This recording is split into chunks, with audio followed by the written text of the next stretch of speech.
ଓମ୍ ଶାନ୍ତି। 29 November 2025ର ପ୍ରାତଃ ମୁରଲୀ। ଶିବ ଭଗବାନଙ୍କର ମଧୁର ମହାବାକ୍ୟ। ଶିବ ବାବା କହୁଛନ୍ତି, ମିଠେ ବଚ୍ଚେ, ତୁମେମାନେ ସଚା ସଚା ରାଜଋଷି ଅଟ। ତୁମର କର୍ତ୍ତବ୍ୟ ହେଲା ତପସ୍ୟା କରିବା।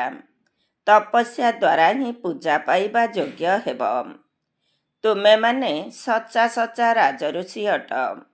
ତୁମର କର୍ତ୍ତବ୍ୟ ହେଲା ତପସ୍ୟା କରିବା। ତପସ୍ୟା ଦ୍ୱାରା ହିଁ ପୂଜା ପାଇବା ଯୋଗ୍ୟ ହେବ। ଆଜିର ପ୍ରଶ୍ନ, କେଉଁ ପୁରୁଷାର୍ଥ ସଦାକାଳ ପାଇଁ ତୁମକୁ ପୂଜନ ଯୋଗ୍ୟ କରିଦେଉଛି? କେଉଁ ପୁରୁଷାର୍ଥ ସଦାକାଳ ପାଇଁ ତୁମକୁ ପୂଜନ ଯୋଗ୍ୟ କରିଦେଉଛି? ଉତ୍ତର, ଆତ୍ମାର ଜ୍ୟୋତି ଜାଗ୍ରତ କରିବା ଅଥବା ତମ ପ୍ରଧାନ ଆତ୍ମାକୁ ସତ ପ୍ରଧାନ କରିବାର ପୁରୁଷାର୍ଥ କର।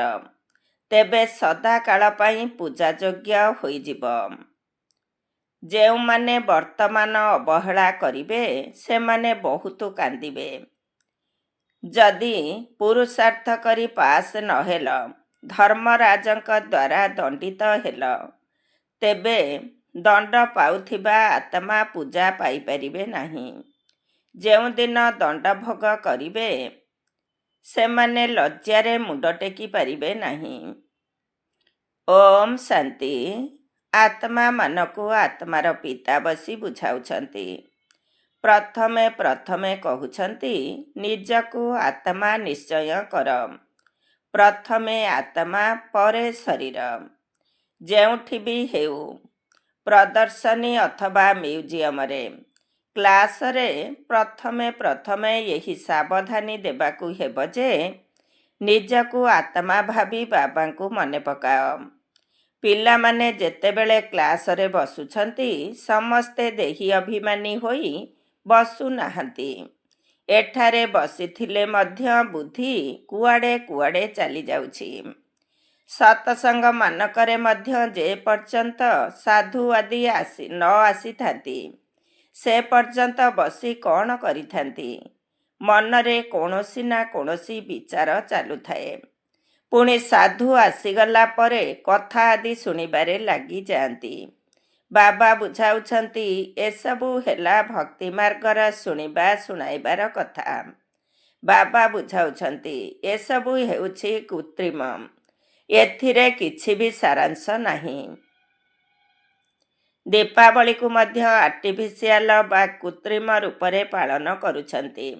ବାବା ବୁଝାଇଛନ୍ତି, ଜ୍ଞାନର ତୃତୀୟ ନେତ୍ର ଖୋଲିବା ଦରକାର, ଯେପରି ଘରେ ଘରେ ପ୍ରକାଶ ହେବ। ଏବେ ତ ଘରେ ଘରେ ଅନ୍ଧକାର ହିଁ ଅନ୍ଧକାର ରହିଛି। ଏସବୁ ବାହାରର ପ୍ରକାଶ। ତୁମେ ନିଜର ଜ୍ୟୋତିକୁ ଜାଗ୍ରତ କରିବା ପାଇଁ ବିଲକୁଲ ଶାନ୍ତ ହୋଇ ବସୁଛ। ପିଲାମାନେ ଜାଣିଛନ୍ତି ଯେ ସ୍ୱଧର୍ମରେ ସ୍ଥିତ ହୋଇ ରହିଲେ ପାପ କଟିଯିବ। ଜନ୍ମ ଜନ୍ମାନ୍ତରର ପାପ ଏହି ଯୋଗର ଯାତ୍ରା ଦ୍ୱାରା ହିଁ କଟିବ। ବର୍ତ୍ତମାନ ଆତ୍ମାର ଜ୍ୟୋତି ଲିଭି ଯାଇଛି ନା? ଶକ୍ତି ରୂପୀ ପେଟ୍ରୋଲ ଶେଷ ହୋଇଯାଇଛି। ତାହା ପୁଣି ଭରିଯିବ। କାହିଁକି ନା ଆତ୍ମା ପବିତ୍ର ହୋଇଯାଉଛି। କେତେ ରାତି ଦିନର ଫରକ ରହିଛି। ଏବେ ଲକ୍ଷ୍ମୀଙ୍କର କେତେ ପୂଜା ହେଉଛି। କେତେକ ସନ୍ତାନ ଲେଖୁଛନ୍ତି, ଲକ୍ଷ୍ମୀ ବଡ଼ ନା ମା ସରସ୍ୱତୀ ବଡ଼? ଲକ୍ଷ୍ମୀ ତ ଜଣେ, ଯିଏକି ଶ୍ରୀ ନାରାୟଣଙ୍କର ଯୁଗଳ। ତେଣୁ ମହାଲକ୍ଷ୍ମୀକୁ ପୂଜା କରିବା ସମୟରେ 4ଟି ଭୁଜା ଦେଖାଇଥାନ୍ତି। ଏଥିରେ ଉଭୟ ଆସିଯାଉଛନ୍ତି। ବାସ୍ତବରେ ତାହାକୁ ଲକ୍ଷ୍ମୀ ନାରାୟଣଙ୍କର ପୂଜା କୁହାଯାଏ। ସିଏ ଚତୁର୍ଭୁଜ ଅଟନ୍ତି ନା? 2 ଜଣ ଏକତ୍ର ଅଛନ୍ତି। କିନ୍ତୁ ମନୁଷ୍ୟ କିଛି ହେଲେ ବୁଝୁନାହାନ୍ତି। ବେହଦର ବାବା କହୁଛନ୍ତି, ବର୍ତ୍ତମାନ ସମସ୍ତେ ଅଜ୍ଞାନୀ ହୋଇଯାଇଛନ୍ତି। ଲୌକିକ ପିତା କେବେ ସାରା ଦୁନିଆର ସନ୍ତାନମାନଙ୍କୁ କ'ଣ ଅଜ୍ଞାନ ବୋଲି କହିବେ କି? ଏବେ ତୁମେମାନେ ଜାଣୁଛ ବିଶ୍ୱର ପିତା କିଏ? ସିଏ ନିଜେ ଏଠାକୁ ଆସି କହୁଛନ୍ତି, ମୁଁ ସମସ୍ତ ଆତ୍ମାମାନଙ୍କର ପିତା। ତୁମେ ସମସ୍ତେ ମୋର ସନ୍ତାନ ଅଟ। ସାଧୁମାନେ ତ କହିଦେବେ ସମସ୍ତେ ଭଗବାନ ହିଁ ଭଗବାନ ଅଟନ୍ତି। ତୁମେ ଜାଣିଛ ଆମ ଆତ୍ମାମାନଙ୍କୁ ବେହଦର ବାବା ବେହଦର ଜ୍ଞାନ ବୁଝାଉଛନ୍ତି। ମନୁଷ୍ୟମାନଙ୍କର ତ ଦେହ ଅଭିମାନ ରହୁଛି, ମୁଁ ଅମୁକ ଅଟେ। ଶରୀରର ଯେଉଁ ନାମ ରହିଛି ସେହି ଅନୁସାରେ ଚାଲୁଛନ୍ତି। ବାସ୍ତବରେ ଶିବ ବାବା ତ ନିରାକାର ପରମ ଆତ୍ମା ଅଟନ୍ତି। ସେହି ପରମ ଆତ୍ମାଙ୍କର ନାମ ହେଲା ଶିବ। ଏକମାତ୍ର ଶିବ ବାବାଙ୍କର ହିଁ ଆତ୍ମା ଉପରେ ନାମ ରଖାଯାଇଛି। ବାସ୍ ସେ ହେଉଛନ୍ତି ପରମ ଆତ୍ମା ଅର୍ଥାତ୍ ପରମାତ୍ମା। ତାଙ୍କର ନାମ ହେଲା ଶିବ। ବାକି ଯେଉଁ ଢେର ସବୁ ଆତ୍ମା ଅଛନ୍ତି ସେମାନଙ୍କର ଶରୀରର ନାମ ରହିଛି। ଶିବ ବାବା ଏଠାରେ ରହୁନାହାନ୍ତି, ସେ ତ ପରମଧାମରୁ ଏଠାକୁ ଆସୁଛନ୍ତି। ଶିବ ଅବତରଣର ଗାୟନ ମଧ୍ୟ ରହିଛି। ଏବେ ବାବା ତୁମମାନଙ୍କୁ ବୁଝାଉଛନ୍ତି ସମସ୍ତ ଆତ୍ମାମାନେ ଏଠାକୁ ଅଭିନୟ କରିବାକୁ ଆସୁଛନ୍ତି। ଏଠାରେ ବାବାଙ୍କର ମଧ୍ୟ ଅଭିନୟ ରହିଛି। ବାବା ତ ଏଠାରେ ବହୁତ ବଡ଼ କାମ କରୁଛନ୍ତି। ଯଦି ଅବତାର ମାନୁଛନ୍ତି ତେବେ ତାଙ୍କର ଛୁଟି ଦିନ ଏବଂ ଷ୍ଟାମ୍ପ ଆଦି ହେବା ଦରକାର। ସବୁ ଦେଶରେ ଛୁଟି ଦିନ ହେବା ଉଚିତ। କାହିଁକି ନା ବାବା ତ ସମସ୍ତଙ୍କର ସଦ୍ଗତି ଦାତା ଅଟନ୍ତି ନା। କିନ୍ତୁ ତାଙ୍କର ଜନ୍ମଦିନ ଏବଂ ଫେରିଯିବାର ତିଥି ତାରିଖ ଆଦି ଜଣାପଡ଼ିବ ନାହିଁ, କାରଣ ସେ ତ ନିଆରା ଅଟନ୍ତି ନା। ସେଥିପାଇଁ କେବଳ ଶିବରାତ୍ରି ବୋଲି କହିଦେଉଛନ୍ତି। ଏକଥା ମଧ୍ୟ ତୁମେମାନେ ଜାଣିଛ, ଅଧାକଳ୍ପ ବେହଦର ଦିନ ଏବଂ ଅଧାକଳ୍ପ ବେହଦର ରାତି ହେଉଛି। ରାତ୍ରି ପୁରା ହୋଇ ପୁଣି ଦିନ ଆସୁଛି। ମଝି ସମୟରେ ବାବା ଆସୁଛନ୍ତି। ଏହା ତ ସଠିକ୍ ସମୟ ଅଟେ। ପିଲା ଜନ୍ମ ହେଲେ ମ୍ୟୁନିସିପାଲିଟିରେ ପଞ୍ଜୀକରଣ କରିଥାନ୍ତି। ପୁଣି 6 ଦିନ ପରେ ତାର ନାମ ରଖିଥାନ୍ତି, ଯାହାକୁ ନାମକରଣ ଦିବସ ବୋଲି କୁହାଯାଇଥାଏ। କେହି ପୁଣି ଷଠି ବୋଲି କହିଥାନ୍ତି। ଭାଷା ବହୁତ ତ ରହିଛି ନା। ଲକ୍ଷ୍ମୀଙ୍କର ପୂଜାରେ ବାଣ ଫୁଟାଇଥାନ୍ତି। ତୁମେ ପଚାରିପାରିବ ଯେ ଲକ୍ଷ୍ମୀଙ୍କର ଯେଉଁ ପର୍ବ ଆପଣମାନେ ପାଳନ କରୁଛନ୍ତି ସେ କେବେ ସିଂହାସନରେ ବସିଥିଲେ? ସିଂହାସନରେ ବସିବାର ରାଜାଭିଷେକ ଉତ୍ସବ ପାଳନ କରିଥାନ୍ତି। ତାଙ୍କର ଜନ୍ମଦିନ ପାଳନ କରିନଥାନ୍ତି। ଲକ୍ଷ୍ମୀଙ୍କର ଚିତ୍ରକୁ ଥାଳିରେ ରଖି ତାଙ୍କଠାରୁ ଧନ ମାଗିଥାନ୍ତି। ବାସ୍, ଆଉ କିଛି ମାଗି ନଥାନ୍ତି। ମନ୍ଦିରକୁ ଯାଇ ତାଙ୍କଠାରୁ ଯଦିଓ କିଛି ମାଗିଥାନ୍ତି, କିନ୍ତୁ ଦୀପାବଳି ଦିନ ତ କେବଳ ପଇସା ମାଗିଥାନ୍ତି। ବାସ୍ତବରେ ସିଏ କ'ଣ ପଇସା ଦେଇଥାନ୍ତି କି? ଏହା ଯେପରି ଏକ ଭାବନା ରହିଛି। ଯଦି କେହି ଶୁଭ ଭାବନା ନେଇ ପୂଜା କରନ୍ତି ତେବେ ତାଙ୍କୁ ଅଳ୍ପ କାଳ ପାଇଁ ଧନ ମିଳିଯାଇପାରିବ। କିନ୍ତୁ ଏହା ହେଉଛି ଅଳ୍ପ କାଳର ସୁଖ। ତେବେ କେଉଁଠି ତ ସ୍ଥାୟୀ ସୁଖ ମଧ୍ୟ ଥିବ ନା। ସ୍ୱର୍ଗ ବିଷୟରେ ତ ତାଙ୍କୁ କିଛି ଜଣା ହିଁ ନାହିଁ। ଏଠାରେ ସ୍ୱର୍ଗ ସହିତ ଆଉ କେହି ତୁଳନୀୟ ହୋଇପାରିବେ ନାହିଁ। ତୁମେ ଜାଣିଛ ଅଧାକଳ୍ପ ଜ୍ଞାନ ଅଧାକଳ୍ପ ଭକ୍ତି ଚାଲୁଛି, ପୁଣି ବୈରାଗ୍ୟ ଆସୁଛି। ବାବା ବୁଝାଉଛନ୍ତି ଏହା ହେଉଛି ପୁରୁଣା ଛି ଛି ଦୁନିଆ, ଅର୍ଥାତ୍ ବିକାରୀ ଦୁନିଆ। ସେଥିପାଇଁ ନୂଆ ଦୁନିଆ ଦରକାର ଏବଂ ସେହି ନୂଆ ଦୁନିଆକୁ ବୈକୁଣ୍ଠ କୁହାଯାଉଛି। ତାକୁ ହେଭେନ୍ ପାରାଡାଇଜ୍ ମଧ୍ୟ କୁହାଯାଉଛି। ଏହି ଡ୍ରାମାର ପାର୍ଟଧାରୀମାନେ ମଧ୍ୟ ଅବିନାଶୀ। ତୁମେ ଜାଣୁଛ ଯେ ଆମେ ଆତ୍ମାମାନେ ଏଠାରେ କିପରି ଅଭିନୟ କରୁଛୁ। ବାବା ବୁଝାଉଛନ୍ତି କାହାକୁ ବି ପ୍ରଦର୍ଶନୀ ଆଦି ଦେଖାଇବାକୁ ହେଲେ ପ୍ରଥମେ ଏହି ଲକ୍ଷ୍ୟ ଉଦ୍ଦେଶ୍ୟ ସମ୍ବନ୍ଧରେ ବୁଝାଇବାକୁ ହେବ। ଦ୍ୱିତୀୟରେ ଜୀବନ ମୁକ୍ତି କିପରି ମିଳୁଛି। ଜନ୍ମ ମରଣର ଚକ୍ରରେ ତ ନିଶ୍ଚୟ ଆସିବାକୁ ପଡ଼ିବ। ତୁମେ ସିଡ଼ି ଚିତ୍ର ଉପରେ ବହୁତ ଭଲ ଭାବରେ ବୁଝାଇ ପାରିବ। ରାବଣ ରାଜ୍ୟରେ ହିଁ ଭକ୍ତି ଆରମ୍ଭ ହେଉଛି। ସତ୍ୟ ଯୁଗରେ ଭକ୍ତିର ଚିହ୍ନବର୍ଣ୍ଣ ମଧ୍ୟ ନଥାଏ। ଜ୍ଞାନ ଏବଂ ଭକ୍ତି ଉଭୟ ଅଲଗା ଅଟେ ନା। ଏବେ ତୁମର ଏହି ପୁରୁଣା ଦୁନିଆ ପ୍ରତି ବୈରାଗ୍ୟ ଆସୁଛି। ତୁମେ ଜାଣିଛ ଯେ ଏହି ପୁରୁଣା ଦୁନିଆ ଏବେ ସମାପ୍ତ ହୋଇଯିବ। ବାପା ସର୍ବଦା ପିଲାମାନଙ୍କର ସୁଖଦାୟୀ ହିଁ ହୋଇଥାନ୍ତି। ପୁଅ ପାଇଁ ବାପା କେତେ ମୁଣ୍ଡ ପିଟିଥାନ୍ତି। ସନ୍ତାନ ପାଇଁ ହିଁ ଗୁରୁଙ୍କ ପାଖକୁ ଯାଇଥାନ୍ତି, ସାଧୁମାନଙ୍କ ପାଖକୁ ଯାଇଥାନ୍ତି। କେମିତି ବି ହେଉ ପୁଅଟିଏ ଜନ୍ମ ହେଉ। ସେମାନେ ଭାବନ୍ତି ଯେ ପୁଅ ହେଲେ ତାଙ୍କୁ ସମ୍ପତ୍ତି ଦେଇଦେବୁ, ତାକୁ ଉତ୍ତରାଧିକାରୀ କରିବୁ। ତେଣୁ ବାବା କେବେ ପିଲାମାନଙ୍କୁ ଦୁଃଖ ଦେବେ କି? ଏହା ଅସମ୍ଭବ। ତୁମେ ମାତା ପିତା କହି କେତେ ରଡ଼ି ମାରୁଛ। ତେଣୁ ପିଲାମାନଙ୍କର ଆତ୍ମିକ ପିତା ସମସ୍ତଙ୍କୁ ସୁଖର ରାସ୍ତା ହିଁ ବତାଉଛନ୍ତି। ଏକମାତ୍ର ବାବା ହିଁ ସୁଖ ଦେଉଛନ୍ତି। ବାବା ହିଁ ଦୁଃଖହର୍ତ୍ତା ସୁଖକର୍ତ୍ତା ଅଟନ୍ତି। ଏହି ବିନାଶ ମଧ୍ୟ ସୁଖ ପାଇଁ, ନଚେତ ମୁକ୍ତି ଜୀବନ ମୁକ୍ତି କିପରି ପାଇବେ? କିନ୍ତୁ ଏକଥା ମଧ୍ୟ କେହି କ'ଣ ବୁଝୁଛନ୍ତି କି? ଏଠାରେ ତ ସମସ୍ତେ ଗରିବ ଅବଳା, ଯେଉଁମାନେ କି ନିଜକୁ ଆତ୍ମା ନିଶ୍ଚୟ କରିପାରିବେ। ବାକି ବଡ଼ ଲୋକମାନଙ୍କର ଦେହର ଅଭିମାନ ଏତେ ପକ୍କା ହୋଇଗଲାଣି ଯେ ସେ କଥା ନ ପଚାରିଲେ ଭଲ। ବାବା ବାରମ୍ବାର ବୁଝାଉଛନ୍ତି, ତୁମେ ହେଲ ରାଜଋଷି। ଋଷି ସର୍ବଦା ତପସ୍ୟା କରିଥାନ୍ତି। ସେମାନେ ତ ବ୍ରହ୍ମକୁ ତତ୍ତ୍ୱକୁ ମନେ ପକାଇଥାନ୍ତି, ଅଥବା କେହି କାଳି ଆଦିଙ୍କୁ ମଧ୍ୟ ମନେ ପକାଉଥିବେ। ବହୁତ ସନ୍ନ୍ୟାସୀ ମଧ୍ୟ ମା କାଳୀଙ୍କୁ ପୂଜା କରିଥାନ୍ତି, ମା କାଳୀ କହି ଡାକିଥାନ୍ତି। ବାବା କହୁଛନ୍ତି, ବର୍ତ୍ତମାନ ସମସ୍ତେ ଭିକାରୀ। କାମଚିତା ଉପରେ ବସି ସବୁ କଳା ହୋଇ ଯାଇଛନ୍ତି। ମା ବାପା ସନ୍ତାନ ସମସ୍ତେ କଳା ହୋଇ ଯାଇଛନ୍ତି। ଏହା ବେହଦର କଥା। ସତ୍ୟ ଯୁଗରେ କେହି ବି କଳା ନଥାନ୍ତି। ସେଠାରେ ସମସ୍ତେ ଗୋରା। ପୁଣି ଶ୍ୟାମଳ କେବେ ହେଉଛନ୍ତି ଏକଥା ତୁମକୁ ବାବା ବୁଝାଉଛନ୍ତି। ଅଳ୍ପ ଅଳ୍ପ ପତିତ ହୋଇ ଶେଷରେ ବିଲକୁଲ ହିଁ କଳା ହୋଇଯାଆନ୍ତି। ବାବା କହୁଛନ୍ତି, ରାବଣ କାମଚିତାରେ ଚଢ଼ାଇ ବିଲକୁଲ କଳା କରି ଦେଇଛି। ଏବେ ପୁଣି ତୁମମାନଙ୍କୁ ମୁଁ ଜ୍ଞାନ ଚିତା ଉପରେ ବସାଉଛି। ଆତ୍ମାକୁ ହିଁ ପବିତ୍ର ହେବାକୁ ପଡ଼ୁଛି। ବର୍ତ୍ତମାନ ପତିତ ପାବନ ବାବା ଆସି ପବିତ୍ର ହେବାର ଯୁକ୍ତି ବତାଉଛନ୍ତି। ପାଣି କ'ଣ ଉପାୟ ବତାଇବ, କିନ୍ତୁ ତୁମେ କାହାକୁ ବୁଝାଇଲେ କୋଟିକରେ କେହି ଜଣେ ବୁଝୁଛନ୍ତି ଏବଂ ଉଚ୍ଚପଦ ପାଉଛନ୍ତି। ବର୍ତ୍ତମାନ ତୁମେମାନେ ବାବାଙ୍କ ଠାରୁ ନିଜର 21 ଜନ୍ମ ପାଇଁ ବର୍ଷା ନେବାକୁ ଆସିଛ। ଆଗକୁ ଗଲେ ତୁମକୁ ବହୁତ ସାକ୍ଷାତକାର ହେବ। ତୁମକୁ ନିଜର ପାଠପଢ଼ା ବିଷୟରେ ସବୁ ଜଣାପଡ଼ିଯିବ। ଯେଉଁମାନେ ଏବେ ଅବହେଳା କରୁଛନ୍ତି ସେମାନେ ବହୁତ କାନ୍ଦିବେ। ବହୁତ ଦଣ୍ଡ ମଧ୍ୟ ରହିଛି ନା।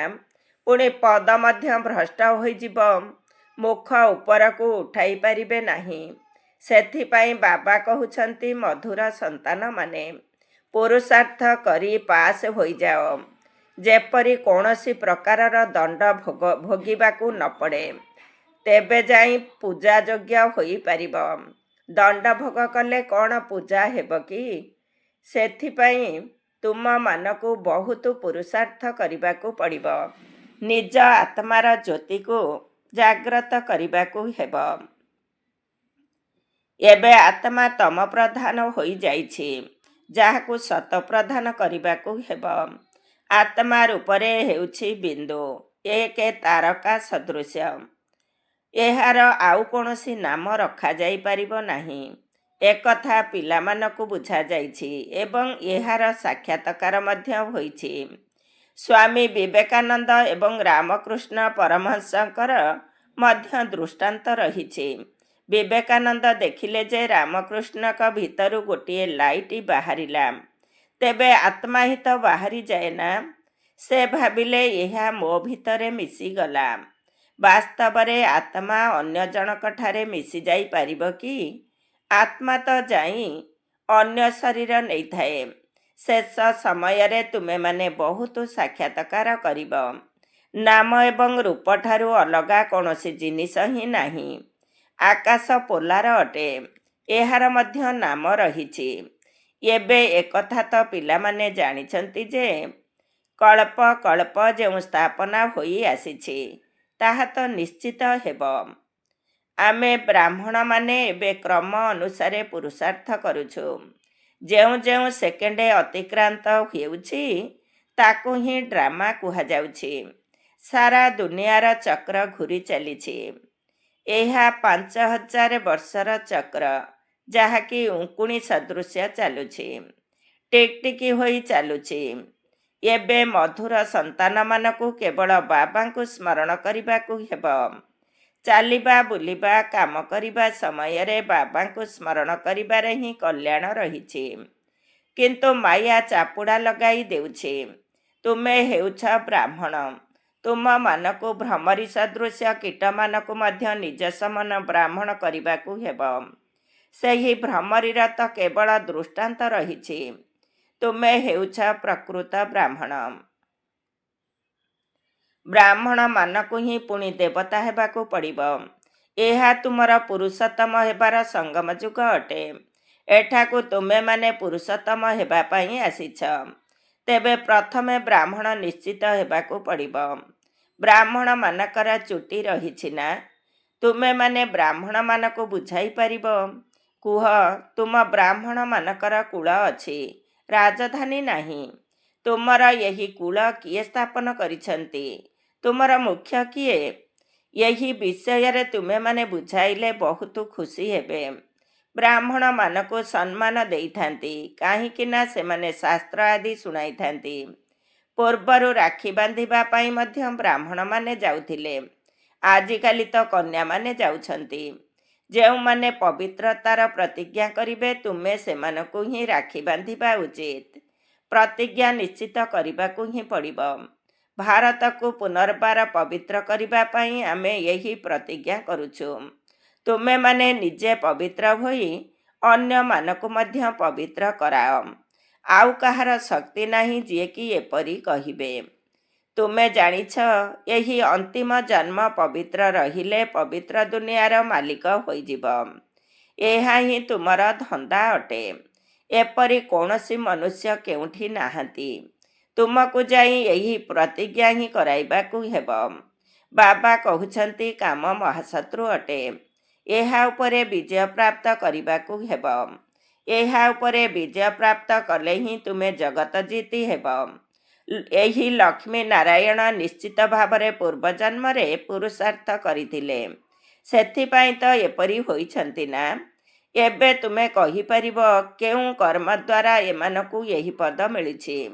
ଏଥିରେ ଦ୍ୱନ୍ଦ୍ୱର କୌଣସି କଥା ହିଁ ନାହିଁ। ତୁମେମାନେ ଦୀପାବଳିରେ ଖୁସି ହେଉନାହଁ।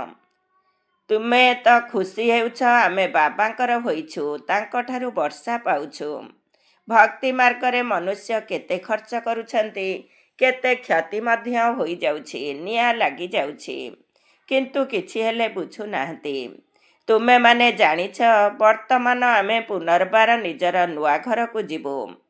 ଚକ୍ରର ପୁଣି ଅବିକଳ ପୁନରାବୃତ୍ତି ହେବ। ଏହା ବେହଦର ଚଳଚ୍ଚିତ୍ର ଅଟେ, ବେହଦର ସ୍ଲାଇଡ୍ ଅଟେ। ତୁମେମାନେ ବେହଦର ବାବାଙ୍କର ହୋଇଛ, ତେଣୁ ଅପାର ଖୁସି ହେବା ଉଚିତ।